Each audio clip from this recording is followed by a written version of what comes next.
ये वाला पार्ट, मतलब ये चीज खाली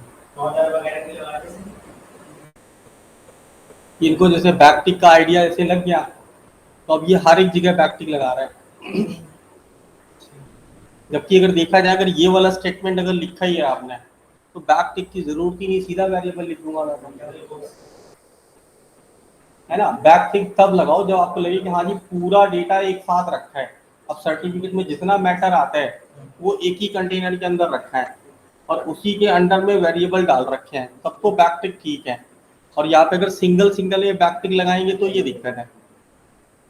ठीक है, तो ये तो कॉम्प्लेक्स हो गया कि डेटा डायरेक्ट जा सकता था लेकिन फिर भी हम डॉलर और वो सारा कुछ लगा रहे हैं, तो ये अनवांटेड चीजें हटानी है केवल। तो अगर ऐसा किसी ने किया है तो गलत है। ठीक, तो यहाँ पे आ जाए तो हमने कहा था लास्ट टाइम पे स्ट्रिंग तक का पढ़ा हुआ था डेटा टाइप्स आपके पास में, तो हार्डली अगर देखें जितने आपके पास प्रिमिटिव में बचे होंगे वो 20-25 मिनट के आसपास में सारे रिकवर हो जाना है। ठीक, तो अब यहीं पे फिर से वापस आते हैं अपने पास 3 PM JavaScript then data type. ठीक, और हमने किया था स्ट्रिंग तक का। स्ट्रिंग के बाद अगला डेटा टाइप कौन सा है लिस्ट में आपके पास? देखो जो आपने प्रिमिटिव वाला लिस्ट बनाया था, प्रिमिटिव वाला कौन सा था लिस्ट में जो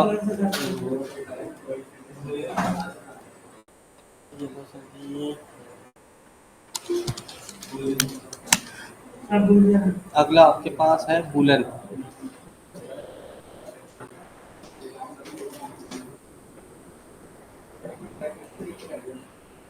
ये वाला सीट खोल देते हैं। अर्जुन शर्मा सर, दो आईडी कैसे आ रही हैं आपकी? सर मैं फोन से लॉग आउट करूंगा, उसको वो कर दो वहां से इसको। लॉग आउट कर दो, वो वाला ऐड कर देता हूँ मैं। बाकी सर जी जो भी लोग ऑनलाइन है अटेंडेंस जरूर डालनी है गुरु जी। 3 दिन तक अटेंडेंस नहीं दिखी तो मैं हटा दूंगा ग्रुप से आपको डायरेक्टली। फिर नहीं बोलना सर जी, ईगो वाली बात आ जाएगी, मेरे को रिमूव कैसे रिमूव कर दिया।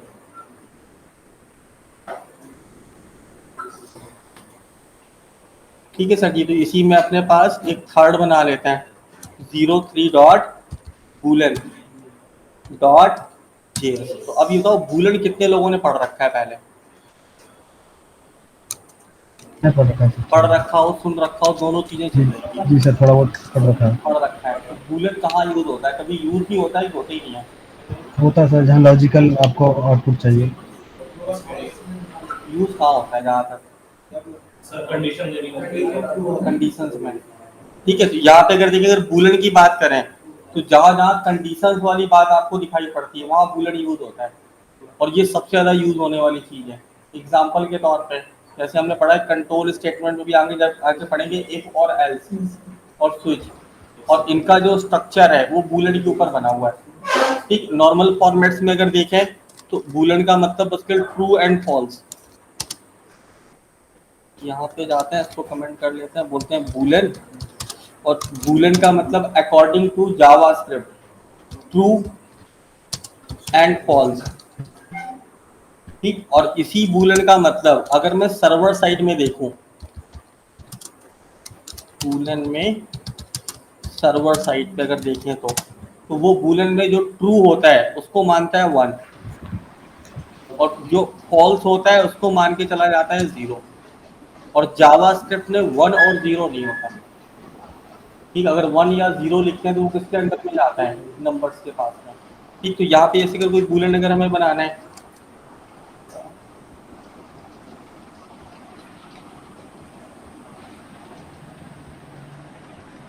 ठीक है, यहाँ पे अगर जैसे बूलन का पार्ट लिखना पड़ेगा तो याद रखना सर्वर साइड में जब कभी चलाएंगे और प्रिंट कराएंगे तो 1 होगा तो ट्रू, और 0 प्रिंट नहीं होता। वहाँ पे सर्वर साइड में 0 कभी प्रिंट नहीं होता, हमेशा 1 प्रिंट होता है, फॉल्स दिखते ही नहीं। और यहाँ पे ट्रू का ट्रू एंड फॉल्स का फॉल्स लिखना पड़ता है। जैसे कि हमने बोल दिया let bool 1 is equal to, और वैल्यू लिख दिया ट्रू, तो लिखा हुआ है स्ट्रिंग में TRUE, बट सिंगल कॉर्ड्स या डबल कॉर्ड्स नहीं लगते, तो मतलब ये कीवर्ड फिक्स्ड है। तो हमने इसको बोल देना है ट्रू, और एक और यहाँ से बना लेते हैं boolean 2, और इसका वैल्यू हम कर देंगे फॉल्स। चला के अगर देखना चाहें तो बोल देंगे जाके अपना वही कंसोल डॉट लॉग और bool1।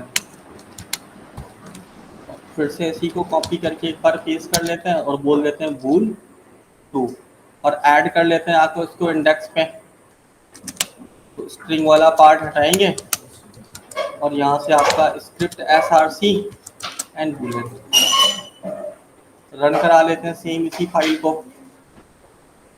राइट क्लिक करके इंस्पेक्ट और कंसोल। ठीक, तो जो ट्रू है उसका ट्रू दिखाई पड़ रहा है एज इट इज, और जो फॉल्स है वो आपके पास फॉल्स में आ रहा है। और कलर क्या आ रहा है? ब्लू।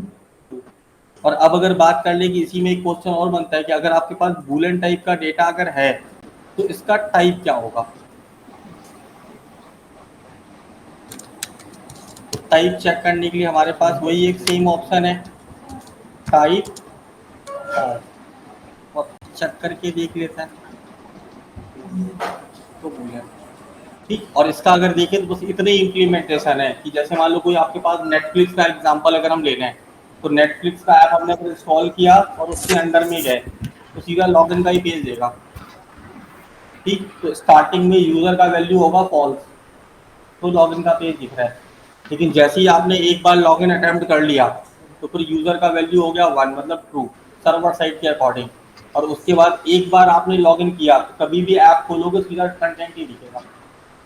तो क्या करना पड़ता है कि फर्स्ट टाइम आपको लॉगिन करना पड़ता है, तो ये डिफॉल्ट वैल्यू के अकॉर्डिंग चलता है। और अगर इसका एग्जांपल देखें तो ट्रू एंड फॉल्स का एग्जांपल हो सकता है आपके पास कंडीशनल के तौर पे। ठीक, अब जैसे कंडीशन में देखें तो हमने क्या किया, एक सिंपल सा बना लिया एग्जांपल। ठीक, कंडीशन में देखें तो सिंपल से 2 वर्ड याद रखते हैं, अगर और मगर। एग्जाम्पल के तौर पे हम आपसे बोले कि चलो जी बाहर रेस्टोरेंट में खाना खाने चलते हैं, तो आंसर अगर हाँ है तो ट्रू और ना है तो फॉल्स। तो ऐसे ही हमने बोल दिया यहाँ पे क्या आप स्टूडेंट हो, तो या तो हाँ या तो ना। अब यही चीज़ मेरे को अगर यहाँ पे कैटेगराइज करनी पड़े तो हमने बोल दिया जैसे मान लो इफ, और इफ का मतलब ये कि अगर कंडीशन ट्रू होगा तो इफ ब्लॉक चलेगा, और अगर कंडीशन फॉल्स होगा तो फिर एल्स वाला पार्ट चलेगा। ठीक, और एग्जाम्पल के तौर पे देखें तो हमने यहाँ क्या है, इसके अंडर में गए और सीधा हमने बोल दिया कंसोल डॉट लॉग, और लॉग के अंदर बोल दिया हाई, और सेम यही मैसेज हमने यहाँ से एक बार कॉपी किया और एल्स में डाल दिया, और यहाँ पे इसका मैसेज हमने सेट कर दिया बाय। ठीक, अब फिर हमने क्या किया, हमने बोला जी जो भी इफ का ये पार्ट दिखाई पड़ रहा है, अगर स्टूडेंट की बात करें कि क्या आप स्टूडेंट हो या नहीं, तो अगर स्टूडेंट है तो कुछ ना कुछ आइडेंटिफिकेशन होगी। तो आइडेंटिफिकेशन के लिए मैं यहाँ पे एक छोटा सा काम कर सकता हूँ कि लिख दूँ जाके एक variable let user is equal to, और इसका वैल्यू हमने बोल दिया स्ट्रिंग में स्टूडेंट। क्या कहाँ मिलता छोले वाला? ठीक, लाना है क्या?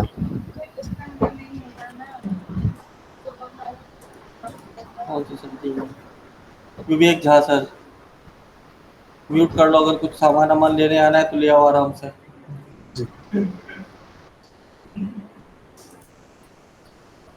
ठीक है, तो हमने यहाँ पे क्या किया, सिंपल लिखा जाके यहाँ पे यूजर का वैल्यू स्टूडेंट, और फिर नीचे यहाँ पे गए और हमने कंडीशन अगर के बात करें तो कंडीशन में चेक करना पड़ेगा, तो हमने बोल दिया यूजर, और यूजर के पास सिंगल इक्वल टू मतलब होता है असाइनमेंट, और डबल इक्वल टू का मतलब होता है कंपैरिजन, और हमने इसी कंपैरिजन में वैल्यू लिख दी यहाँ पे स्टूडेंट।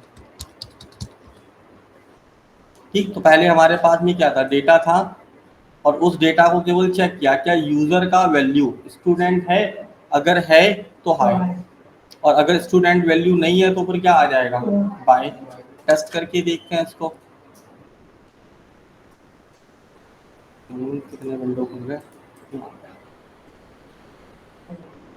हाई। लेकिन फिर हमने बोला कि जो भी ये स्टूडेंट आपके पास में है, अगर मैं बोल दूं स्टूडेंट का वैल्यू 1 2 3 होता, तो अभी अगर एग्जीक्यूट करके देखते तो बाय दिखाता। ठीक, और काफ़ी जगह पे कुछ ऐसा डेटा भी हो सकता है। एक तो एग्जांपल हमने ये सेटल किया, इफ एल्स में और डिटेल में पढ़ेंगे, तो हमने क्या किया, ये डेटा हटाया अभी फिलहाल में, और यहाँ पे ये स्टूडेंट भी हटा दिया, और हम ये बोल रहे हैं इफ का मतलब ट्रू वाली बात, और हमने ऊपर bool 1 और bool 2 दो वेरिएबल बना रखे हैं। तो अगर मैं यहाँ पे केवल डायरेक्ट पास कर दूं bool 1 को, तो क्या आएगा?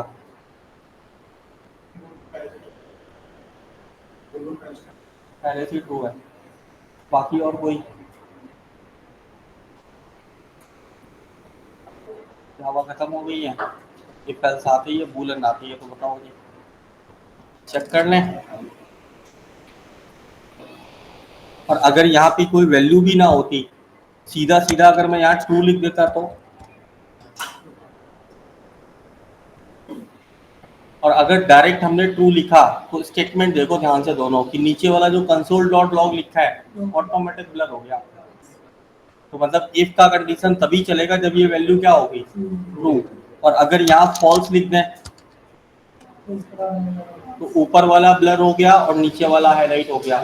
तो अगर ट्रू या फॉल्स डायरेक्ट भी लिखना चाहे तब भी लिख सकता है, किसी वेरिएबल में डेटा रख के कंपैरिजन करना चाहे तो भी कर सकता है।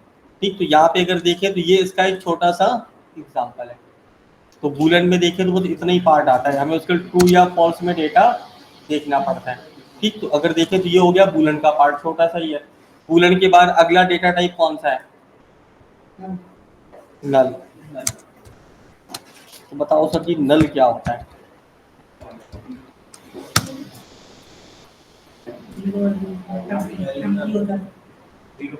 एक होता है नल और एक होता है एम्प्टी। और कॉलेज वाले बहुत इस पे असाइनमेंट देते हैं। बताओ सर जी नल आपके हिसाब से क्या होता है और एम्प्टी क्या होता है? अच्छा, नल मतलब जीरो और एम्प्टी मतलब खाली। ऐसा भी नल का मतलब जिससे पानी निकल गया है वो वाला नल, और पानी ना है तो एम्प्टी। अगर मैं एम करूं, ठीक है, और हमने अगर यहाँ पे कुछ मान लो वैल्यू लिखी होती 0 तो एम्प्टी है। अगर हमने लिखा होता 0.0 ये भी एम्प्टी है। अगर हमने केवल डबल कोटेशन डाल के छोड़ दिए होते हैं तो भी ये एम्प्टी है, चाहे सिंगल कोट्स डाल दो तब भी ये एम्प्टी है। ठीक है, तो एम्प्टी का मतलब क्या? कुछ भी नहीं। और अगर नल की बात करें तो मेन कहानी नल की है, जिसकी वैल्यू भी ना हो, और तो वो तो अनडिफाइन अगर बोलोगे तो एक अलग ही डेटा टाइप बन जाएगा, लिस्ट में है। ठीक है, तो दोनों में डिफरेंस अगर समझें, नल का मतलब क्या होता है, तो नल का मतलब ये कि आपके पास ना वो एंटिटी बनी ही नहीं है, तो उसको हम बोलते हैं नल। एग्जाम्पल के तौर पे कि हमने डेटाबेस की एक टेबल बनाई अपने लिए, और डेटाबेस में क्या किया, जो एक कॉलम ऐसा होता है जिसको इंडेक्स रखते हैं और ऑटो इंक्रीमेंट रखते हैं, और जिसको आप इंडेक्स और ऑटो इंक्रीमेंट रखते हो तो वहां पे वैल्यू नल लिखते हैं। ठीक, तो जब वो फर्स्ट टाइम पे जब चलता है तो उसका जो डिफॉल्ट जो स्टोरेज होता है उसके एड्रेस का कोई पार्ट ही नहीं बनता, मतलब नल है, कुछ है ही नहीं वहां पे। और अगर आप बोलते हो एम्प्टी, तो एम्प्टी में क्या है कि मेमोरी का एड्रेस बनेगा लेकिन डेटा का कोई वैल्यू नहीं होगा। ठीक है, तो समझ लो ना आपके पास डेटा है ना डेटा का एड्रेस है, तो वो है नल। और अगर आपके पास डेटा का एड्रेस है लेकिन उसका मीनिंग कुछ नहीं निकल रहा तो वो एम्प्टी है। एग्जाम्पल के तौर पे आपने लॉगिन का फॉर्म खोला, लॉगिन के फॉर्म में पूछा गया ईमेल आईडी डालो और पासवर्ड डालो, और दोनों में ही आपने कुछ नहीं डाला, तो उसको बोलते हैं एम्प्टी। लेकिन अगर वहां पे क्या होता कि कंटेनर बना होता, कुछ गार्बेज कलेक्शन उसने लिया होता, तो वो नल होता।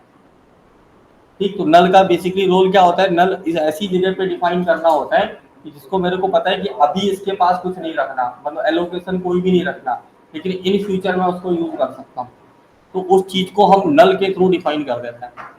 इसका एग्जाम्पल अगर हम देखें तो एग्जाम्पल बड़ा सिंपल है, बोलेंगे जाके लेट और बोल दिया admin is equal to null. ठीक, रन करा के देखें तो हमने बोल दिया कंसोल डॉट लॉग, और लॉग के अंदर में एडमिन, तो अभी वैल्यू आपको वही रिट्राइव होके नल मिलेगा। तो अगर बूलियन हटा दें और स्क्रिप्ट एसआरसी में नल। चेक कर ले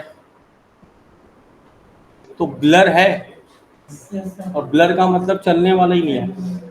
और अगर इसी जगह पे हम लेके चले जाएं फिर से बाहर, अगर मैं बोल दूं कि let user is equal to और डबल कोटेशन लिख दूं केवल, तो ये एम्प्टी है, लेकिन इसका टाइप क्या बनेगा अगर डबल कोट्स लग गए तो स्ट्रिंग। ठीक, अगर ये रन कराएंगे तो कुछ भी प्रिंट ही नहीं होगा। देखो अभी अगर मैं यहाँ बोल दूँ ना कि यूजर, इसके नीचे कुछ नहीं आने वाला क्योंकि ब्लैंक है, अभी एम्प्टी है, कुछ रखा ही नहीं, लेकिन एलोकेशन तो ले ही रहा है ना, किस टाइप का है, तो दोनों में टाइप ऑफ लिख के चेक कर लेते हैं। तो टाइप ऑफ, ठीक, अब देखना टाइप ऑफ में नल का जो होगा टाइप होगा वो क्या है, ऑब्जेक्ट। तो कॉपी के टॉप पे लिखो कि नल का डेटा टाइप क्या बनता है, तो ऑब्जेक्ट।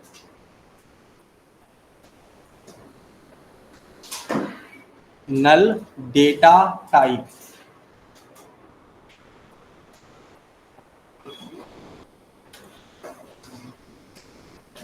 से वापस निकल के आते, दोनों चीजें टेस्ट आउट हो गई, एम्प्टी और नल। फिर नेक्स्ट कौन सा है हमारे पास डेटा टाइप, अनडिफाइंड।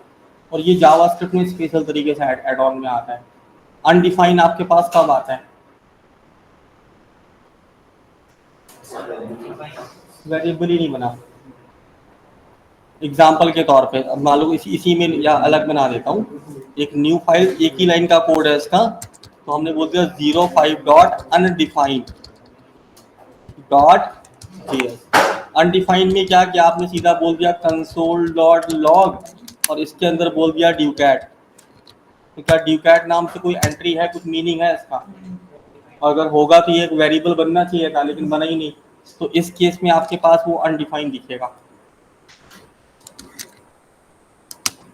तो हमने बोल दिया स्क्रिप्ट एसआरसी और अनडिफाइंड। टेस्ट कर लेते हैं, तो तुरंत दे रहा है ड्यूकैट इज नॉट डिफाइंड, मतलब ऐसा कोई वर्ड जिसका कोई मीनिंग ही नहीं निकल के आ रहा है, तो उसको बोल देंगे अनडिफाइंड। और अगर इसका टाइप देखें तो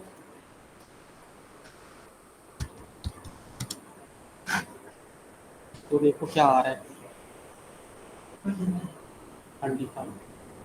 ठीक, तो टाइप इसका कैसा रहेगा, अनडिफाइंड। लेकिन अभी अगर देखें, अगर मान लो मैं बोलूँ ड्यूकैट को नल बनाना होता तो कैसे लिखते हैं, तो क्या बोल देते हैं, let ducat is equal to null. अभी ये नल रहेगा, लेकिन इन फ्यूचर इसमें वैल्यू हम असाइन करेंगे। तो अभी अगर इसको चेकआउट करेंगे तो ये नल में चला गया आपका, और एज ए ऑब्जेक्ट। तो यहाँ पे मान के लो जो वेरिएबल नहीं बना या फंक्शन आपने बनाया, पता आपने स्पेलिंग की मिस्टेक कर दी, एक आध लेटर इधर उधर हो गया, तो तुरंत आ जाता है अनडिफाइंड। तो मतलब वो चीज़ अभी आपके पास एग्जिस्ट ही नहीं करती। तो यहाँ पे ये पार्ट बनता है आपके पास अनडिफाइंड का।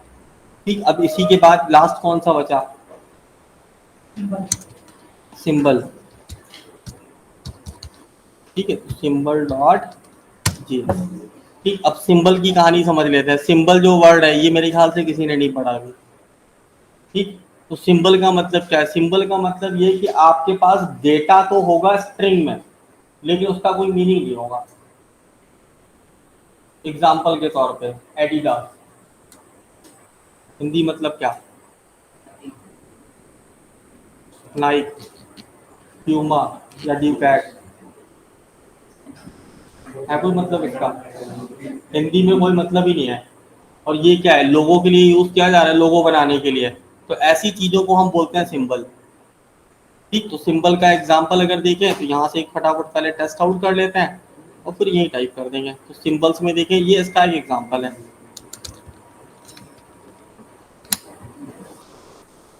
ठीक, या मान लो यही कॉपी कर लेता हूँ, चिपका ही लेता हूँ यहीं पे सीधा सीधा। इतनी मेहनत क्यों करना है, क्योंकि सिंबल्स में कभी कभी आपके पास टोकन्स बनाने का मौका आपको मिलता है। ठीक है, और नहीं तो ज्यादातर केसेस में देखें तो जावास्क्रिप्ट में जो डेटा टाइप सिंबल होता है, तो आप क्योंकि उनको ये नहीं पता ये जो टोकन हम बना रहे हैं यूज कहाँ करना है। ठीक है, और ज्यादातर लोग सिंबल्स में क्या कहानी बताते हैं, वो बोलते हैं जी अपने हिसाब से प्री डिफाइंड सिंबल्स बनाने, इमोजीज और वो उनके लिए यूज करता है सिंबल। तो यहाँ पे याद रखना, सिंबल मतलब कंपनी का लोगो। तो अब अगर कोई सिंबल अगर आपने बनाना है तो डायरेक्ट नहीं बना सकते, उसके लिए क्या है फंक्शन आपके पास मिलता है। तो यहाँ पे हमने क्या किया, हमने बोल दिया const my symbol is equal to, और जो सिंबल आपने बनाना है उस सिंबल के साथ में लिखना पड़ेगा। जैसे नंबर लिखा था तो नंबर में अगर कोई नंबर लिख रहे थे ब्रैकेट के अंदर जाके, तो अगर डायरेक्ट नंबर लिख रहे थे तो भी वो नंबर था, लेकिन अगर डबल कॉट्स में लिख रहे थे तब भी वो नंबर ही ले रहा था। तो ऐसे ही सिंबल का है, तो सिंबल का फंक्शन आता है और जो लोगो रजिस्टर्ड करना है उसका नाम लिख दो। ठीक, अब ये क्या है, ये यूनिक आइडेंटिटी होल्ड करेगा आपके लिए एज अ टोकन के तरीके से। फिर नेक्स्ट अगर देखें तो एक और जैसे हमने बना दिया सिंबल वन। सिंबल वन में क्या है, माई सिंबल, और डेटा में क्या लिख दिया, सिंबल, और फिर एक और वेरिएबल बनाया सिंबल टू, और इसका भी नाम क्या लिख दिया, माई सिंबल। तो दोनों में क्या सेम वैल्यू लिखी हुई है। और अगर स्ट्रिंग के अकॉर्डिंग देखें तो अभी हमने इफ में ये कंपैरिजन के लिए बोला था स्टूडेंट वाला वर्ड, तो ऊपर स्टूडेंट लिखा था नीचे स्टूडेंट लिखा था, तो ट्रू वैल्यू हमारे पास आया था। तो अब हमने बोला कि मान लो अगर सिंबल हमने दो बना लिए और अब अगर इन दोनों को कंपैरिजन करें तो दिखने में तो दोनों सेम लग रहा है, लेकिन अगर आप इसको टेस्ट आउट करोगे कंसोल डॉट लॉग के अंदर सीधा ट्रिपल इक्वल टू लगा दो आप। ठीक, तो अब यहाँ कहानी समझ लेते हैं कि single equal to assignment, double equal to comparison, और ट्रिपल इक्वल टू मतलब स्ट्रॉन्ग कंपैरिजन, और ट्रिपल इक्वल टू में डेटा प्लस टाइप दोनों चीजें देखी जाती हैं। कि पता पड़े सामने वाले बंदे ने रिजल्ट आपको इनपुट में भेजा 1 और 1 होना चाहिए था इंटीजर में, लेकिन उसने पास कर दिया स्ट्रिंग में। तो ऐसी केस में अगर इफ के पास आपने डेटा चेक करने गए और डबल इक्वल टू अगर लिखा तो वो ट्रू आंसर करेगा। ये केवल जावास्क्रिप्ट के साथ में है, सर्वर साइड में बिल्कुल करेक्ट चलेगा। ठीक, क्योंकि सर्वर साइड में वो डबल में डेटा टाइप के साथ में कंपैरिजन करता है, और यहाँ पे अगर डेटा टाइप के साथ कंपैरिजन करना है तो ट्रिपल इक्वल टू यूज करना पड़ता है। ठीक, तो अब अगर मान लो इसको हम यहाँ पे चला दें और चला के अगर देखें तो देखो रिजल्ट क्या है आपके पास। तो हमने बोला स्क्रिप्ट एसआरसी और लास्ट पार्ट ऐड कर दिया सिंबल, और आउटपुट देख लेते हैं इसका सिंबल का। तो वैल्यू क्या आ रही है, फॉल्स। दोनों चीजें सिमिलर नहीं है। और अब अगर मान लो मैं किसी भी एक सिंबल को अगर प्रिंट कराऊं और डायरेक्टली बोल दूं जाके कंसोल डॉट लॉग और बोल दिया माई सिंबल, माई सिंबल, तो भी देखना इसकी जो कैरेक्टरिस्टिक है वो थोड़ी अलग दिखेगी। ठीक, जैसे कि इसका कुछ ऐसा एग्जांपल मान के चलते हैं, कोई प्रोडक्ट वोडक्ट खरीदो आप, तो प्रोडक्ट में क्या क्या मिलना है वही सारा डिस्क्रिप्शन बॉक्स में लिखा हो तो ठीक है, लेकिन उसी के साथ में कुछ कंपनी वाले सिंबल्स भी लगा देते हैं एक्स्ट्रा, और उस सिंबल का मतलब कुछ नहीं है, बस के लोग प्रोडक्ट को ट्रैक करने के लिए यूज़ किया जा रहा है।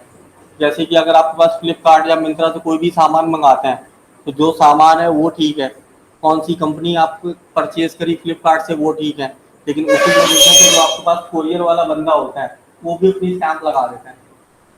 तो उस स्टैंप लगाने के बाद क्या प्रोडक्ट की क्वालिटी बढ़ गई? नहीं, बस खाली ट्रैकिंग है। तो अब आपके पास अगर कोई भी डेटा आपने भेजा और यूनिक तरीके से उसको ट्रैक करना चाहते हैं तब हम यूज करते हैं सिंबल्स का। प्रोडक्ट है किसका, तो जिस कंपनी का नाम है उस कंपनी के नाम से कोई फर्क नहीं पड़ने वाला। मे बी जैसे अगर देखा जाए शायद ये एग्जांपल आपके पास में सेट हो, अगर मैं एडिडास से कपड़े खरीदता हूँ तो बनते कहाँ हैं? अगर मान लो एडिडास यूएस का ब्रांड है तो क्या यूएस से कपड़े बन के इंडिया आता है? बनते तो इंडिया में ही है। और फिर अगर किसी ऐसे वेंडर के पास पहुंच जाओ वो बोले कि मैं उसी क्वालिटी कपड़ा बना के दूंगा, सिंबल जो मर्जी है वो लगवा लो, तो सिंबल बस खाली क्या करेगा, ब्रांड को रिप्रेजेंट करेगा, उसके अलावा कुछ नहीं। और ये म्यूटेबल प्रॉपर्टीज के अंडर में आता है, मतलब करेगा कुछ नहीं, सिर्फ ट्रैकिंग में आपकी हेल्प करेगा, इसलिए बोल देते हैं म्यूटेबल प्रॉपर्टी। ठीक, तो ये रहा आपके पास किसका, एक सिंबल का एग्जांपल। और स्टार्टिंग में अगर देखें तो जितने डेटा टाइप्स अभी हमने यहाँ पढ़े उनमें से बस केवल 2 हमें ज्यादा यूज करने हैं, तो सॉरी 2 नहीं, सॉरी 3 आपको यूज करने सबसे ज्यादा। एक तो आपके पास नंबर वाला यूज होगा, स्ट्रिंग वाला यूज होगा और बूलियन वाला यूज होगा।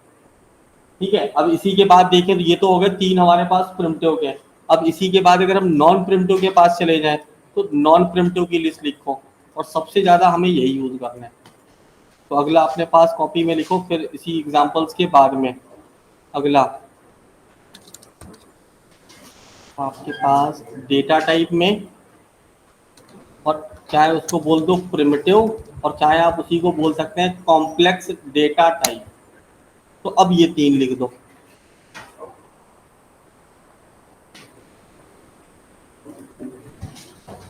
अभी ये कॉमन क्वेश्चन है, जो होंगे वो आपको हाईलाइट करते हुए खुद ही चले जाएंगे। अभी हमने क्या किया, यहाँ पे वो सिंगल, डबल और ट्रिपल का एग्जांपल देखने, केवल एग्जांपल बना रहे हैं। अभी कहाँ यूज करना है उससे मतलब नहीं है। हमने बोला जी मेरे पास ना कुछ, मान लो कस्टमर केयर वाला पैटर्न बना, तो कस्टमर केयर वाले के पास कॉल करो तो क्या सुनाई पड़ता है स्टार्टिंग में, enter 1 for this, 2 for this, 3 for this, यही होता है।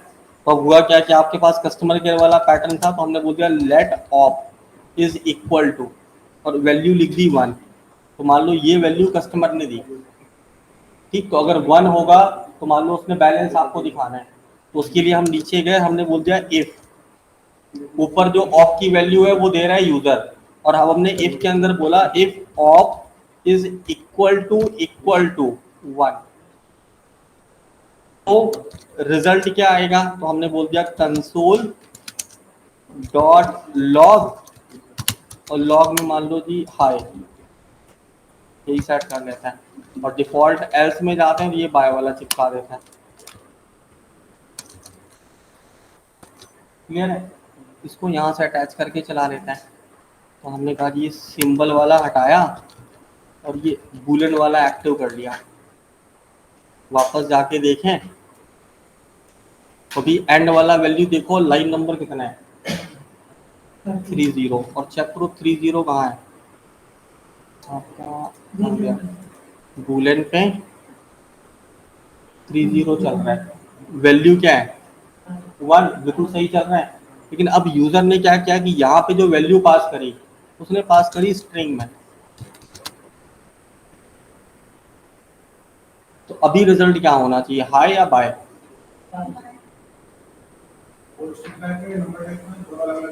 अलग अलग है, तो रिजल्ट क्या आना चाहिए, बाय आना चाहिए। लेकिन अभी आ क्या रहा है,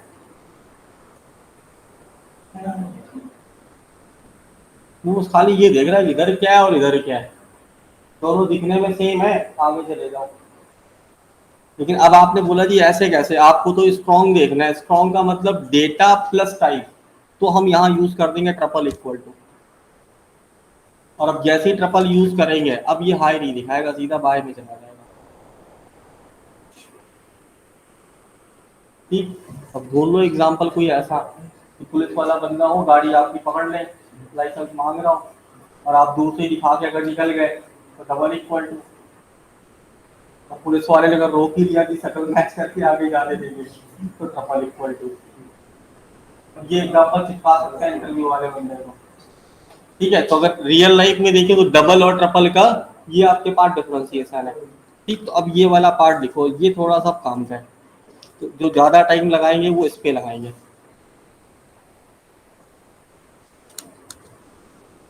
रिकवर करेंगे। तो आपने क्या किया, VS कोड में गए और इसको निकाल दिया पूरा बाहर ही। पहला वाला जो डेटा टाइप आपके पास में जितना ये पड़ा था, ये सारा डेटा कट करते हैं और यहाँ पे डेटा टाइप 1 के अंदर डाल देंगे। तो डेटा टाइप 1, ठीक, पूरा डेटा खत्म, पहले वाले में चला गया।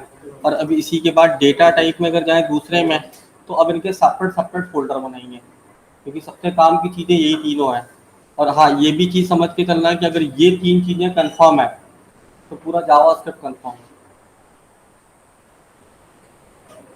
मेन कहानी यही है, जिसने ये ग्रैब किया तो समझ लो ये पार्ट कंप्लीट करने के बाद आप कम से कम मान के चलो 20 या 25% तक रिएक्ट का पार्ट आपको आना शुरू हो जाएगा, केवल इसी को बेस मान के। तो चाहे रिएक्ट हो, एंगुलर हो, व्यू हो, नेक्स्ट जेएस हो या रिएक्ट नेटिव हो, हर एक जगह पे ये पैटर्न आपको दिखेगा ही दिखेगा। और सबसे बड़ी कंफ्यूजन वही यहाँ पे क्लाइंट साइड और सर्वर साइड टेक्नोलॉजी के बीच वाली कहानी, कि जिस बंदे को सर्वर साइड का डेटा आता है तो उसको लगता है एरे में सब कुछ कहानी ठीक है, और उसी पैटर्न पे एरे वो यहाँ ट्राई करता है और फंस जाता है।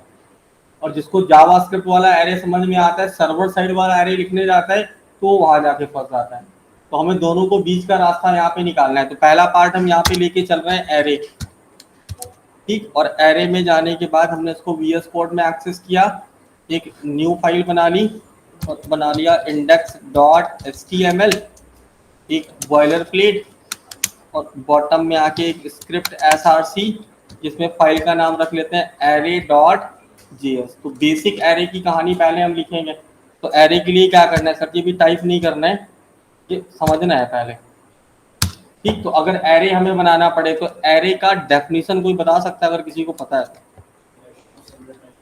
Collection of similar type of data, लेकिन जावास्क्रिप्ट में उल्टा कर दो कि array is a collection of different data types. लिख दो स्टार लगा के।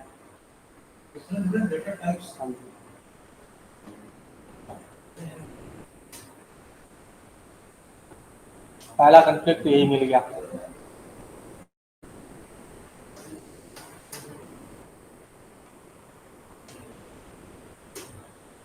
ठीक, केवल जावास्क्रिप्ट की बात करना है यहाँ पे, बाकी किसी में नहीं जाना है। बाकी सर्वर साइड में जाओगे बोलेगा single data similar data type वाली कहानी बोलेगा, लेकिन ये बोलेगा डिसिमिलर, ठीक। और अगर हम एरे की बात करें तो एरे कितने तरीके के होते हैं? कौन कौन से?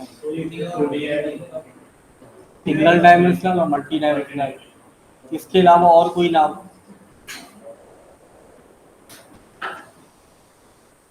ठीक, तो अब अगली चीज आते हैं, डेफिनेशन इसी के आगे लिख देंगे।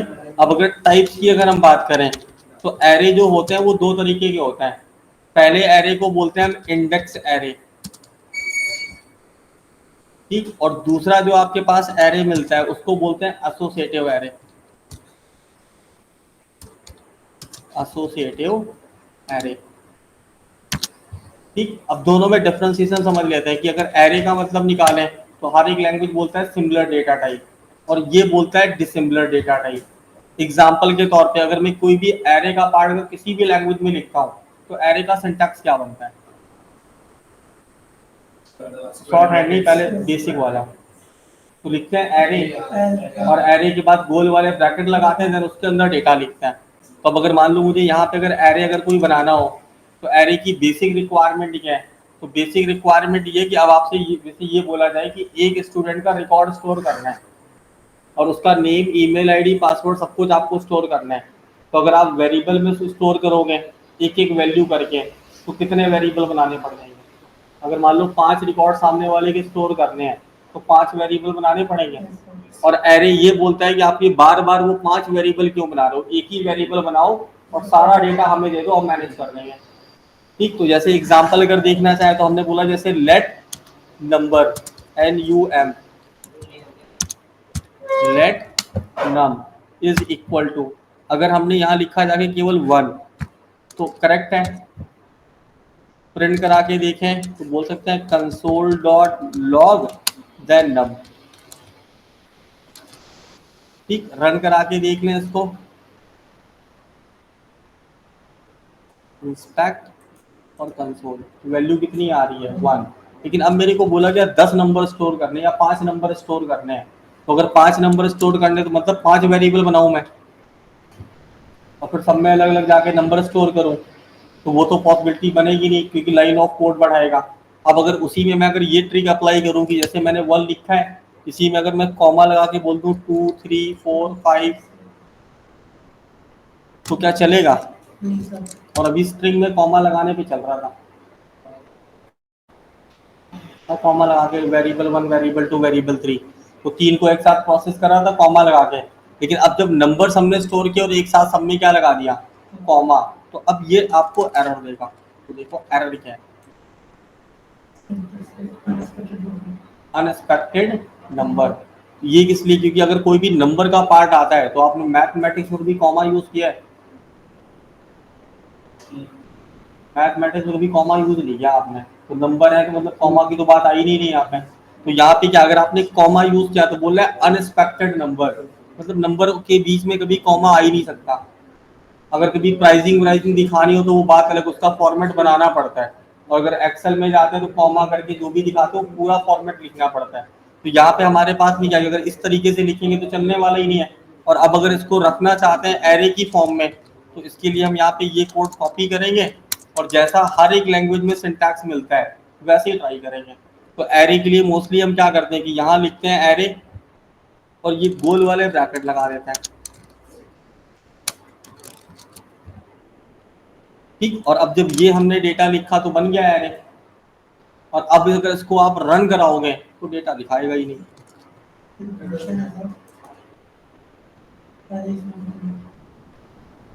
और सर्वर साइड के साथ जहां जहां पढ़ के आए हैं हर एक जगह पे एरे ऐसे ही लिखते आए हैं, ठीक। तो अब जावास्क्रिप्ट का यहाँ पे अपग्रेड है। जावास्क्रिप्ट क्या बोलता है कि अगर हमारे पास आपको एरे लिखना है तो उसका ए आपको कैपिटल करना पड़ेगा। एग्जाम्पल के तौर पे हमने लिखा था नंबर, एन कैपिटल लिखा था, और अभी सीट देखा था सिंबल, एस कैपिटल था। तो जो जावास्क्रिप्ट का स्टाइल है वो स्टाइल ही अपने पास अलग तरीके से दिखा रहे हैं। तो यहाँ पे अगर कभी भी एरे रिप्रेजेंट करना पड़ा तो पहला लेटर ऑलवेज आपको रखना पड़ेगा कैपिटल, तब आपके पास एरे बनेगा, ठीक। और अब जैसे ही आपके पास एरे बना तो एरे के साथ जितनी भी कहानी चलती है वो सारी कहानी एक एरे को प्रिंट कराते ही दिख जाती है। एग्जाम्पल के तौर पे अगर आपने सुना होगा एरे होता है तो एरे के साथ फंक्शंस भी होता है, ठीक। अब कौन कौन से फंक्शंस होते हैं, किसी एक पर्टिकुलर टेक्नोलॉजी की बात करें तो हो सकता है पूरे फंक्शन ही हमें ना पता हो, ठीक। और यहाँ पे अगर आप देखो तो जैसे ही कंसोल डॉट लॉग के साथ एरे प्रिंट कराओगे तो एक तो आपको डेटा प्रिंट करा के दे रहा है, और इसकी बेसिक डेफिनेशन भी यहीं से क्लियर हो सकती है कि अगर एरे के अंदर आपने एक से ज्यादा डेटा अगर रखा तो ये हर एक डेटा को उसका इंडेक्स असाइन कर देता है, और इंडेक्स की स्टार्टिंग होती है 0 to n। तो अभी अगर इसको यहाँ पे एरो पे अगर हम टेक आउट करेंगे तो देखो हर एक वैल्यू के आगे इंडेक्स लिखा हुआ मिलेगा, ठीक। और बाय डिफॉल्ट इसके साथ एक फंक्शन भी चलता है जो लेंथ कैलकुलेट करके देता है, और इसी के साथ क्या क्या प्रोटोटाइपिंग में यूज कर सकते हैं उसके लिए एरो मिला। अब अगर इसको ओपन करेंगे तो इतने फंक्शंस हम यूज कर सकते हैं, ठीक। कौन से फंक्शन को कैसे लिखना है उसके लिए फिर से एरो पे टिक आउट करोगे तो सॉर्ट का एक फंक्शन है, एफ का मतलब है फंक्शन, सॉर्ट नाम का फंक्शन है, लेंथ ये है, नेम ये है, नंबर ऑफ आर्ग्यूमेंट दे रखे हैं, कॉलर्स दे रखे हैं। इसके अंदर प्रोटोटाइपिंग में क्या क्या यूज कर रखा है तो आप बिल्ड, माइंड, कॉल सब कुछ नीचे दे रखा होगा, तो अकॉर्डिंग टू ऊप्स। तो कंस्ट्रक्टर तक का पार्ट यहाँ दिखेगा, गेटर, सेटर जो भी है सब कुछ यहाँ दिखाई पड़ जाता है। तो जब भी कभी एरे यहाँ पे प्रिंट कराएंगे तो यहाँ पे क्या करेंगे, टारगेट करेंगे स्टार्टिंग में 2-2 4-4 करके फंक्शन डेली हम उठाएंगे, और यहाँ से इसका जो भी नेम लिखा हुआ है उस नेम को करेंगे कॉपी और गूगल पे जाके पेस्ट मारेंगे, और उसका जो डिस्क्रिप्शन मिलेगा वो नोट डाउन करेंगे, ठीक है। और नहीं तो और अच्छा एग्जांपल है, गूगल पे जाओ, लिख दो जावास्क्रिप्ट एरे चीट सीट, तो पूरी आपको एक सीटी बनी बनाई मिल जाएगी, और ढेर सारी बुक्स भी अवेलेबल है, केवल मैप फंक्शन, ये सारे फंक्शन वहाँ पे आपको रेडीमेड मिल जाता है। तो अभी यहाँ पे अगर देखिए तो एरे को अगर हमें चलाना है तो एरे के लिए हमें कितना काम करना है कि पहला जो लेटर रहेगा वो हमें कैसे लिखना है, कैपिटल में, और जो भी एरे आएगा उसका डेटा इंडेक्स में कन्वर्ट होगा। और अभी डेटा सब कैसा है, सेम, नंबर नंबर नंबर, लेकिन हमने बोला कि यहाँ पे जो एरे है वो क्या बोलता है, डिफरेंट डिफरेंट टाइप का डेटा रख सकते हैं, तो मिक्स बना के देख लेते हैं यहीं पे एक और। तो बोल दिया let mix is equal to a capital, open close किया, जिस टाइप का डेटा है उसी स्टाइल में यहाँ पे लिख देना है। जैसे हमने बोला पहला रहेगा नंबर, तो बोल दिया 101 डायरेक्ट लिख सकते हैं, कॉमा, सेकेंडरी हमें चाहिए पर्सन का नेम तो हमने बोल दिया ड्यूकैट इंडिया, कॉमा, किसी ने बोला कि एक बूलन की वैल्यू भी चाहिए कि बाय डिफॉल्ट लॉगिन के टाइम पे यूज करना है, तो डिफॉल्ट टोकन क्या रहेगा तो हमने बोल दिया ट्रू, कॉमा। अब उसी में अगर किसी ने बोला कि मान लो ईयर कितना है तो 2024, तो मिक्स करके डेटा हमने यहाँ पे डाला। अब जो भी मिक्स डेटा आपके पास में है एरे इसको यहाँ इंस्टेंट प्रोसेस कर देगा। तो अगर हम लिखना चाहें नीचे तो अगेन बोल सकते हैं कंसोल डॉट लॉग, और यहाँ पे आपके पास एरे का नेम मिक्स, और चेक कर लेते हैं, प्रोसेस कर रहे हैं, क्लियर। अब फिर यहीं से बाहर निकल के आए तो एरे लिखने के ये तरीके हमारे पास मिले। तो अब अगर बात कर लेते हैं कि जो जावास्क्रिप्ट का एरे है उसमें केवल इंडेक्स एरे अवेलेबल होता है, तो बोल सकता हूँ कॉलम के साथ में ट्रू एज ए डॉक्यूमेंटेशन, और अगर हम बात करें एसोसिएटिव एरे की, तो एसोसिएटिव एरे की कहानी कुछ ये होती है सर्वर साइड में कि अगर एरे की और वैल्यू दोनों ही यूजर क्रिएट कर दे तो उसको बोल देते हैं एसोसिएटिव एरे। और जावास्क्रिप्ट के पास एसोसिएटिव एरे नहीं होता, उसकी जगह पे ऑब्जेक्ट यूज किया जाता है जो सेकंड आपके पास डेटा टाइप है। ठीक, एग्जांपल के तौर पे कि आपने क्या किया, एक रजिस्ट्रेशन का फॉर्म बनाया। अब रजिस्ट्रेशन का जब फॉर्म बनाएंगे तो हर एक का नेम लिखते हैं और जो वहाँ टाइप करते हैं वो होता है वैल्यू। तो जो नेम आपने लिखा, जैसे लिखा फर्स्ट नेम, तो वो बनेगा की, और जो टाइप किया वो बनेगा वैल्यू। तो अगर किसी भी लैंग्वेज में आपके पास की भी आप डिफाइन कर सकते हैं और वैल्यू भी आप बना सकते हैं, तो उसको हम बोलते हैं एसोसिएटिव एरे, और ये जावास्क्रिप्ट के पास नहीं होता, तो बोल सकते हैं फॉल्स। ठीक, और अब जब एरे हमने यहाँ पे बनाया तो एरे में क्या है कि पूरा का पूरा डेटा मेरे पास आ ही गया है, लेकिन अब हम ये चाहते हैं कि मान लो मेरे पास जो मिक्स वाला एरे है उससे बस केवल मान लो मेरे को ड्यूकैट इंडिया प्रिंट कराना होता, और वो भी बॉडी पे, तो कैसे प्रिंट कराते हैं। और दूसरी चीज, अगर मैं यहाँ पे यू कंसोल डॉट लॉग में डेटा प्रिंट करा रहा हूँ, अगर ये डेटा अगर मैं डॉक्यूमेंट डॉट राइट में लिखता तो क्या चलता, मिक्स, और यहाँ देख लेते हैं,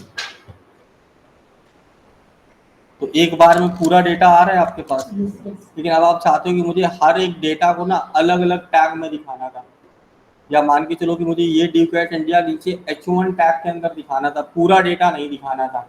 तो अब अगर आपको यहाँ से सिंगल सिंगल डेटा अगर कभी भी एक्सेस करना पड़े तो आपको इसी वेरिएबल के आगे स्क्वायर ब्रैकेट लगाना पड़ेगा। ठीक, और इस स्क्वायर ब्रैकेट के अंदर जो डेटा प्रिंट कराना है उसका की हमें लिखना पड़ेगा। जैसे कि अभी अगर हम चाहते हैं कि ड्यूकैट इंडिया के पास जाना है,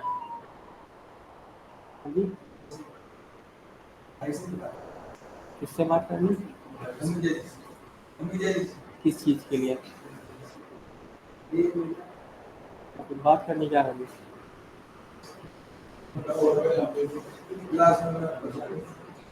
क्या दिक्कत क्या है सर जी? बैच के बाद मिल रहा है आराम से, अभी जब बैच खत्म होगा तब आप मिल सकते हो उनसे, जब बैच चल रहा है अभी नहीं मिल सकते। वो सर जी यहाँ पे हमें क्या करना है, सीधा हमने बोला मिक्स, मिक्स के बाद अपने स्क्वायर वाले ब्रैकेट लगाने हैं और जिस डेटा को एक्सेस करना है उसका इंडेक्स लिखना है। तो इंडेक्स अगर देखें तो पहले वाले का बनेगा 0, 1, 2 एंड 3। तो हमने बोला मान लो ये ड्यूकैट इंडिया प्रिंट कराना है तो इंडेक्स कितना बनेगा, 1। और अब यही डेटा अगर मुझे H1 के अंडर में प्रिंट कराना होता, अभी सिंगल तो आ जाएगा, ठीक, लेकिन अगर H1 के अंदर प्रिंट कराना होता तो कैसे लिखते हैं। तो अब बैक, तो अब यहाँ पे अगर मान लो मेरे पास अगर यूज करना होता है H1 तो हम डायरेक्ट अगर H1 लिखते हैं यहाँ से लेके यहाँ तक, तो ये एरर अभी थ्रो कर देता, क्योंकि लेस देन ग्रेटर देन अगर सिंबल कहीं दिखे तो वो तो फिर आप कंपैरिजन वाली बात होगी, छोटा है कि बड़ा है। तो यहाँ पे क्या HTML का पार्ट चलेगा ही नहीं, और जब ये टाइप का डेटा दिखाई पड़े तो सीधा बैकटिक यूज करो, और जो वेरिएबल है उस पूरे वेरिएबल को कर्ली में डालो और बाहर लगा दो $, और अभी रेंडर करोगे तो पूरा H1 में आपको दिखाई पड़ जाएगा। ठीक है, तो अगर एरे की बात करें तो ये एरे का हो गया आपके पास मान लो टाइप नंबर 1, केस नहीं बोल रहे हैं, हम बोल रहे हैं इसको टाइप 1। ठीक, और जो बंदा बिल्कुल फ्रेशर है जिसने कभी कोई टेक्नोलॉजी पढ़ी नहीं उसके लिए ये बेस्ट है। ठीक, लेकिन फिर आप चाह रहे हो कि हम क्या है थोड़ा सा एक्सपीरियंस फॉर्म में जा चुके हैं तो उसके लिए बन जाता है टाइप नंबर 2। ठीक, टाइप नंबर 2 क्या कहता है, वो बोलता है कि अभी जो एरे आपके पास में है उसका शॉर्ट हैंड यूज करना है।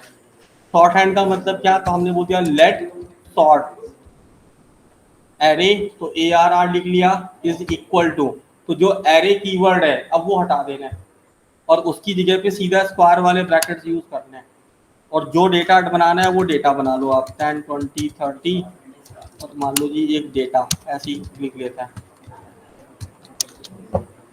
स्ट्रिंग की फॉर्म में, जिसे मिक्स वाला भी सेम इसी में दिख जाएगा टर्मिनेट करने, एक्सेस करना चाहते हैं तो प्रोसीजर दोनों की सेम रहेंगे। तो अगर कंसोल पे देखना चाहें तो बोल सकते हैं कंसोल डॉट लॉग और सॉर्ट एरे, चेकआउट कर लें। और अब अगर यहाँ से मान लो मेरे को 30 अगर प्रिंट कराना हो, केवल 30, तो इंडेक्स नंबर यहाँ से चेकआउट कर ही सकते हैं। तो इंडेक्स नंबर मिल गया 2।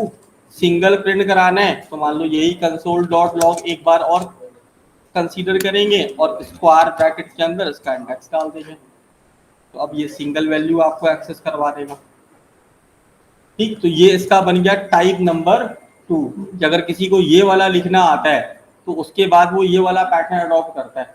और अब आपने जब ये वाला पैटर्न अडॉप्ट कर लिया तो अगली चीज यहाँ पे क्वेश्चन के तौर पे आती है कि जो एरे है वो तो हमने पढ़ लिया, लेकिन एरे का डेटा टाइप क्या होगा। एरे ज्यादातर लैंग्वेजेस में एरे का एरे ही दिखाते हैं, लेकिन यहाँ पे देखें तो जो अगर आप एरे का डेटा टाइप चेक करोगे तो वो निकलेगा ऑब्जेक्ट। और जावा स्क्रिप्ट में सब कुछ ऑब्जेक्ट है। ठीक, तो अगर मान लो हमने बोला इसका अगर डेटा टाइप चेक करना चाहते हैं तो बोलते हैं कंसोल डॉट लॉग आपका सॉर्ट ARR और इसके स्टार्टिंग में बोल देते हैं टाइप ऑफ। चेक कर लो इसका टाइप, तो ये भी लिख दो, उसी के पास स्टार लगा के। पूछे जाने वाली चीज है कि एरे का डेटा टाइप क्या बनता है, तो बनता है ऑब्जेक्ट। ठीक, अब अगर आपके पास ये वाला पार्ट पूरा तैयार हो गया, सेकेंड वाला लिखने में आप कैपेबल हो, तो इसी का आता है थर्ड पैटर्न, तो बोल सकता हूँ टाइप नंबर 3। और ज्यादातर केसेस में अगर देखें तो जो एडवांस वाले लोग होंगे वो इसी को अडॉप्ट करेंगे। तो अब अगर थर्ड वाला पार्ट देखें तो थर्ड का मतलब ये कि जो जावास्क्रिप्ट का एरे का जो डेटा टाइप है वो निकल के आ रहा है ऑब्जेक्ट। तो क्यों ना जब एरे बनाए तो उसको ऑब्जेक्ट की फॉर्म में बनाए। और ऑब्जेक्ट का मतलब क्या, तो एक क्लास, और उस क्लास को जब कभी एक्सेस करते हैं तो ऑब्जेक्ट बनाते हैं, तो न्यू कीवर्ड के थ्रू लिखते हैं जाके उसको। तो सेम वही पैटर्न यहाँ यूज हो सकता है। तो अब अगर एरे का फाइनल वर्जन देखें तो कुछ हम इस तरीके से लिखेंगे, जैसे हमने बोल दिया लेट और इसका नाम लिख दिया एडमिन इज इक्वल टू, और फिर उसके बाद हम लिखेंगे न्यू ऑब्जेक्ट बनाने के लिए, और फिर ए कैपिटल लिखना पड़ेगा पूरा, और फिर इसके अंडर में रखेंगे डेटा।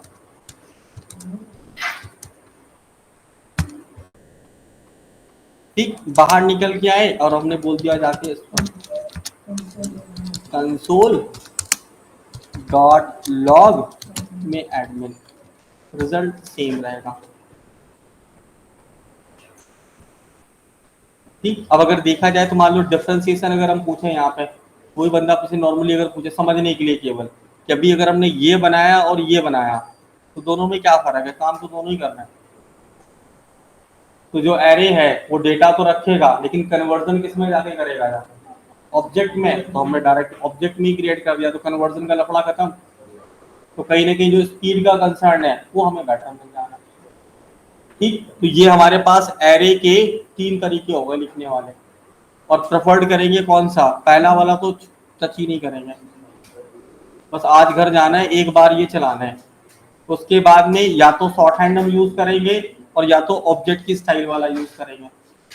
ठीक, तो यहाँ पे एरे का पार्ट देखें तो ये बना। अब सेम कहानी कि अगर मैं मान लो यहाँ पे एक न्यू फाइल बनाऊं और इसका नाम लिख दूं यूजर कार्ड .js, तो सेम कल वाला एग्जांपल। तो अब कल सर्टिफिकेट जब बनाया था तो 3 वैल्यू रखी थी, 3 वेरिएबल बनाए थे। लेकिन अब मैं बोलूँ कि अगर एक एरे है और एरे में तीनों चीजें पड़ी हैं और उसको अगर प्रिंट कराना हो तो बेटर रहेगा। ठीक, तो अगर मान लो मेरे पास अगर 1000 प्रोडक्ट हैं तो 1000 प्रोडक्ट में अगर 5-5 भी इंफॉर्मेशन है वेरिएबल्स की फॉर्म में बनाते तो कितने सारे वेरिएबल बन जाते हैं। तो अब इससे बेटर है कि अगर 1000 प्रोडक्ट हैं तो हम 1000 एरे बना लेंगे। ठीक, तो लमसम में जब 1000 एरे बनाएंगे तो और सॉर्टिंग करने की जब बात करेंगे तो सेम टू सेम डेटाबेस जैसा स्ट्रक्चर निकल आएगा, और उसी चीज को बोलते हैं रेस्ट एपीआई। जहाँ पे डेटा क्या होगा, अनलिमिटेड वाला, कि डेटा कहीं और रखा है, यूज कहीं और कोई कर रहा है, तो उसमें क्या डेटा आपको नहीं बनाना, कोई दूसरा बंदा उठा के ला के देगा, बट डेटा जो देगा वो एरे या ऑब्जेक्ट की फॉर्म में देगा।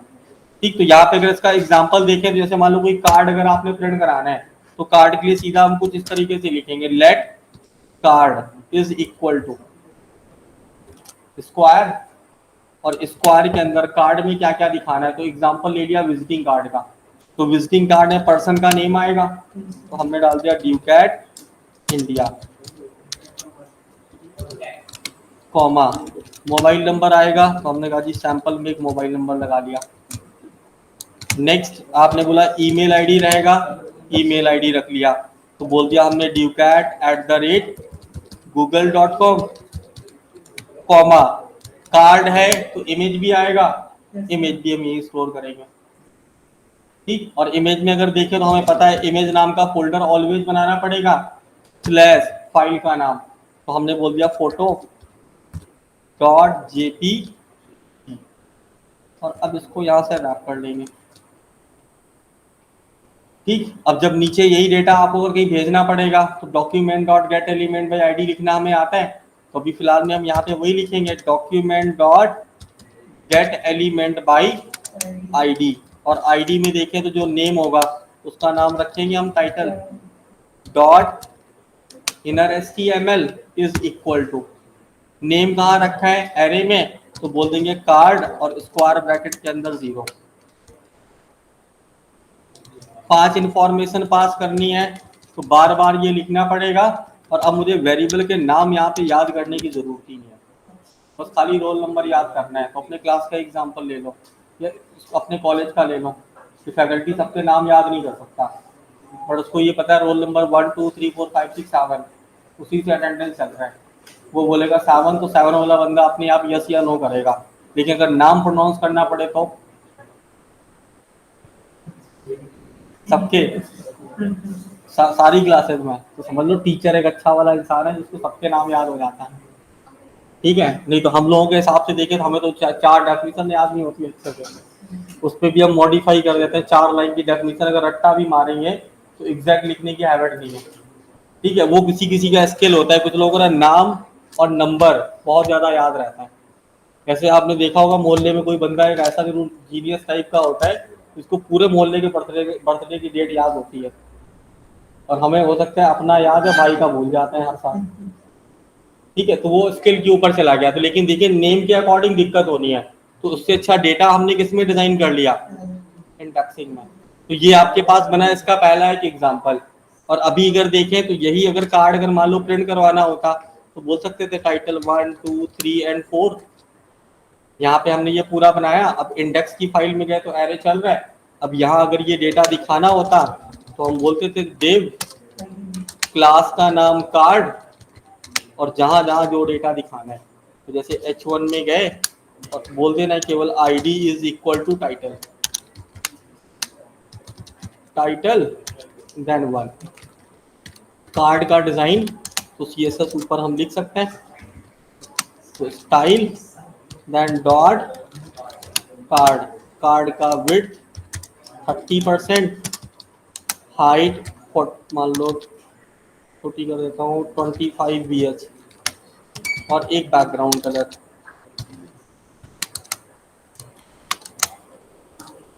ठीक है, रन करा के देखेंगे तो कार्ड में कम से कम एक डेटा तो आ रहा होगा। और ये भी बाहर भाग रहा है, बाहर क्यों भाग रहा है?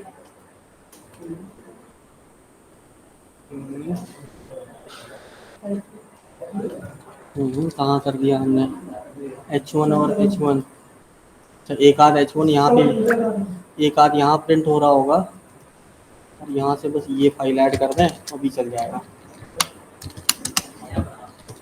स्क्रिप्ट SRC वो फाइल चेंज करी है ना, यूजर कार्ड पे लिखा है, वो फाइल अपडेट नहीं करी थी और ये अभी आ गया। ठीक, अब पता पड़े ई कॉमर्स कार्ड का डिजाइन बना के रख लो, और जहाँ जहाँ डेटा दिखाना है उनकी बना लो ID, और जो डेटा है वो वहीं पे ना लिख के सीधा एक एरे में डिजाइन कर दो। और अगर डेटाबेस के साथ किसी ने भी डील किया है तो आपने एक चीज जरूर करी कि जब डेटा फैच करके प्रिंट कराते हो तो कन्वर्जन एरे में ही किया जाता है। ठीक है, तो सेम ये डेटाबेस वाला पार्ट आपके पास बनेगा जाके। तो ऐसे यहाँ पे क्या है कि जैसे कार्ड का डेटा है तो कार्ड का डेटा हम बना सकते हैं यहाँ पे आसानी से, और आगे जाके अगर लूप पढ़ ले तो एक ही बार में 50-60 कार्ड बना सकते हैं। उसको डेटा हमारे पास सैंपल में होना चाहिए। तो एरे का जो पार्ट है वो ये रहा। तो अब अगर देखें तो एरे के साथ में एक पार्ट और ऐड कर लेते हैं, छोटा सा ऑब्जेक्ट। ठीक, उसका भी डेफिनेशन सेम पैटर्न में ही है, आपका ऑब्जेक्ट।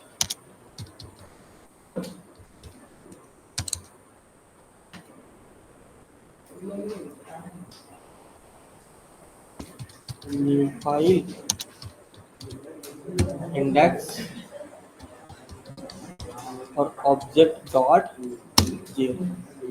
ठीक, अब यहाँ पे अगर देखें तो एरे और जो एसोसिएटिव एरे था उसका दोनों का डिफरेंशिएशन भी यहाँ पे दिख जाएगा। तो अभी हमने क्या किया, स्क्रिप्ट में गए और ऑब्जेक्ट का पार्ट ऐड कर लिया और फिर ये एज्यूम किया कि अगर मान लो आपको जावा स्क्रिप्ट में डेटा एरे में मिलता है तो कोई भी बंदा इंडेक्स गैस कर सकता है। हाँ या ना, जब भी एरे बनेगा इंडेक्स कहाँ से आएगा, 0 से 1। तो हर बार क्या करेंगे भाई, जब भी कोई एरे आएगा तो 0 से 1 ही आ रहा है, तो क्या ये डेटा सिक्योर है? गंदा एग्जाम्पल, पूरे मोहल्ले में सबके पास घर है और सबके घर में लमसम में गेट भी बराबर है और हर गेट में लॉक भी लगता है। अगर सबकी चाबी सेम हो जाए तो मेन गेट की चाबी पूरे मोहल्ले की सेम, तो दिक्कत वाली बात है। तो ऐसी एरे में क्या, जितनी बार एरे बना रहे हैं हर बार की कैसा बन रहा है, सेम। और अब अगर आप चाहते हो कि जो की है वो आपको सिक्योर रखनी, मतलब अपने हिसाब से की बनानी है, सामने वाला बंदा गैस ही ना कर पाए, तो उसके लिए सर्वर साइड लैंग्वेज में दूसरा ऑप्शन आता है आपके पास एरे का, एसोसिएटिव।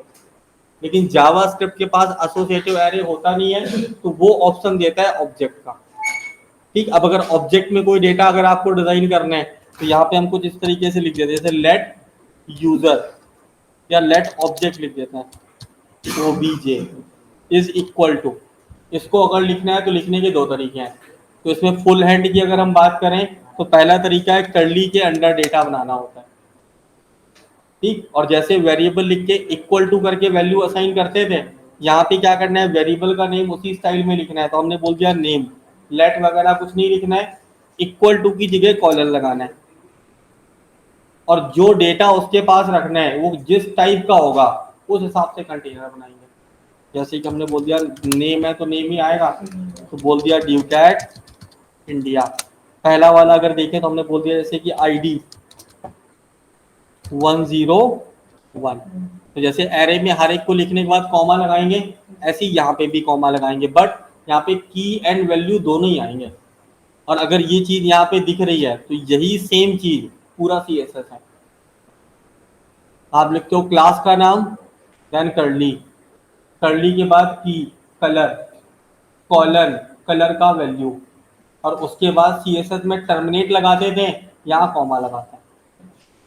इतना फर्क है। तो सीएसएस से कंपैरिजन करेंगे तो वो भी हो जाएगा। तो हमने दो डेटा यहाँ पे बनाए और फिर एक और डिजाइन कर लिया, मान लो कॉमा कोर्स कॉलन और बोल दिया मान लो जावा। कुछ ये डेटा हमने बना के रख लिया। अब ये ऑब्जेक्ट की स्टाइल में है। अब अगर इसको प्रिंट कराना चाहेंगे तो सेम एक लाइन में लिख दो console dot log then OBJ. ठीक, टेस्ट कर लें यहाँ से, इंस्पेक्ट और कंसोल। और अभी अगर इसको ओपन करके देखेंगे तो इंडेक्सिंग की जगह प्रॉपर कीज आ रही हैं।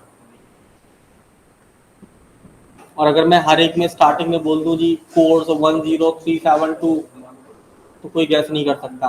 वो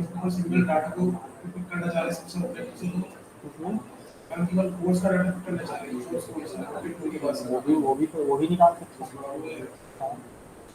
ठीक, तो यहाँ पे क्या किया कि पहले हमने क्या किया, पूरा का पूरा ऑब्जेक्ट बनाया और ऑब्जेक्ट प्रिंट करा के देख लिया कंप्लीट। लेकिन वही कहानी, जैसे एरे में सिंगल सिंगल वैल्यू उठानी होती है तो वो स्क्वायर वाले ब्रैकेट लगाते हैं, और ऑब्जेक्ट में अगर सिंगल सिंगल टाइप की वैल्यू उठानी है तो डॉट लगाना पड़ता है। ठीक, जैसे कि हमने बोला जी मान लो मुझे ड्यूकैट इंडिया प्रिंट कराना है तो हम कुछ इस तरीके से लिख देंगे console dot log OBJ dot name, apply कर लें और देख लो। ठीक है। और जावास्क्रिप्ट किसी भी साइट में जाके कोड देखो जाकर, तो जो कोड देखने में गंदा आपको लगेगा वहां दो चीजें बहुत दिखाई पड़ेंगी। जहां जाओ वहां देखो लिखा हुआ मिलेगा डॉट, और जहां मर्जी जाए वहां लिख देते हैं दिस ऊप्स वाला पैटर्न सेल्फ के लिए। तो दिस लिखा मिल जाएगा, सेल्फ लिखा हुआ मिल जाएगा, और हर एक जगह फंक्शन मिलेगा। फंक्शन का डॉट के सिंबल बहुत बार यूज होता है। और अगर इन सबके छोटे छोटे पॉइंट्स के मीनिंग पता है तो आपको कोई अगर 50-60 लाइन का कोई ऊप्स वाला कोड भी दिखा दे तो आप समझ सकते हैं। ठीक, और अगर डॉट दिस और इनका मतलब नहीं पता है तो फिर जोड़ना मुश्किल पड़ जाएगा। ठीक है, क्योंकि हो सकता है आगे जाके हम कुछ ऐसा कमाल कर दें कि एक लाइन में इतना कोड लिख दें कि रन कराते टाइम 50 कार्ड प्रिंट हो जाए। ठीक है, तो शॉर्ट में अगर देखें तो इस हद तक इसको हम शॉर्ट कर सकते हैं। तो हर एक जगह पे ऑब्जेक्ट हमें दिखेगा ही दिखेगा। तो अगर ऑब्जेक्ट में डेटा बनाना है तो ये तरीका है। तो बोल सकता हूँ इसका भी टाइप नंबर 1,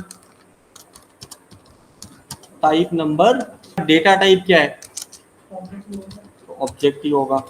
तो console dot log type of OBJ, check कर लेता हूं। तो एरे का भी टाइप ऑब्जेक्ट है, ऑब्जेक्ट का टाइप ऑब्जेक्ट है, और नल का ऑब्जेक्ट है। तो 3 अभी ऑब्जेक्ट में आ गए। अब अगर फंक्शन बनाएंगे वो भी ऑब्जेक्ट है। ऊप्स के साथ काम करेंगे तो ऑब्जेक्ट है ही। क्लास बना तो ऑब्जेक्ट बना के यूज करना पड़ेगा। ठीक, तो यहाँ पे क्या है, ऑब्जेक्ट अगर बनाना है तो पहला तरीका ये रहा। दूसरा तरीका तो बोल सकता हूँ टाइप नंबर 2। ठीक, और ये तरीका तब यूज होना होता है कि जब आपसे कोई बंदा ये बोले कि मेरे पास एक ब्लैंक ऑब्जेक्ट है और उस ऑब्जेक्ट में 4 डेटा आपको डालने हैं, मतलब ये नहीं पता कितने डालना है। तो जैसे सी लैंग्वेज वगैरह में हम क्या करते थे कि पहले एरे बनाते थे और एरे का साइज उसके अंदर लिख देते थे, और अगर ब्लैंक छोड़ देते थे तो जितना मर्जी चाहो उतना डेटा डालते रहो रिक्वायरमेंट के अकॉर्डिंग। तो सेम वही पैटर्न हम ऑब्जेक्ट के साथ कर सकते हैं। तो अब अगर यहाँ पे मान के चलो मेरे को क्या करना है, एक ब्लैंक बिल्कुल कोई सीट अगर बनानी है, जैसे एक्सेल की सीट खोलता है, तो जब फर्स्ट टाइम आपने एक्सेल का सीट खोला तो पूरा एरिया कैसा दिखता है, क्लीन। तो उसका मतलब है कुछ ये, हमने बोला let seat is equal to, और केवल कर्ली लगा के छोड़ देना होता है, बन गया ऑब्जेक्ट। और अब आपको लगा कि इस सीट के अंदर कुछ डेटा डालना है, और बोला कि मान लो आपको अपना नेम ही डालना है, तो नेम अगर आपको डालना पड़ेगा तो लिखेंगे seat dot name is equal to, और जो डेटा है वो डेटा।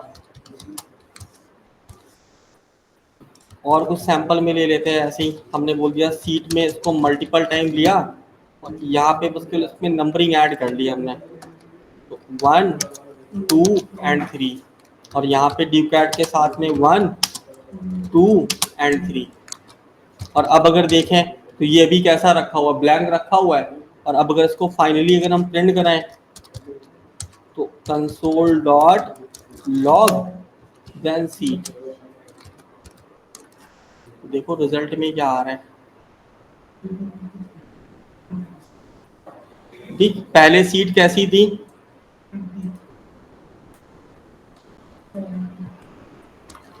एक बार ऊपर प्रिंट करा दिया, एक बार नीचे प्रिंट करा दिया।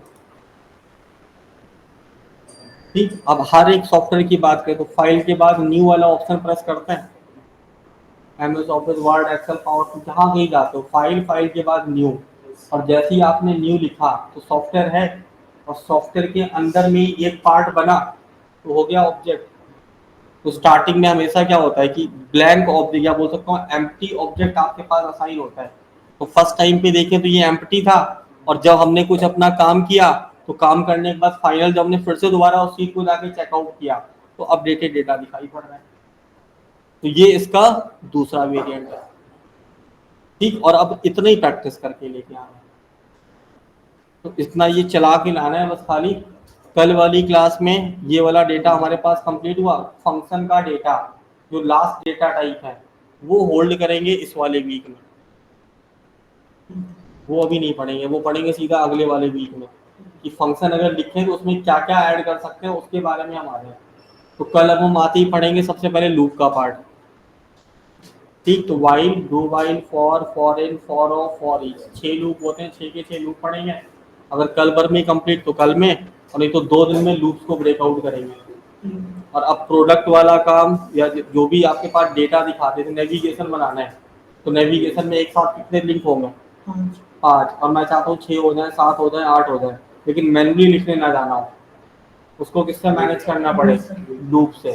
तो जहां जहां चीजें रिपीटेड फॉर्मेट में आप लिख रहे हो, अब उनके लिए हम यूज करेंगे कल से लूप। और जो उनके साथ डेटा जाएगा वो डेटा या तो हम एरे में बनाएंगे या तो ऑब्जेक्ट में बनाएंगे।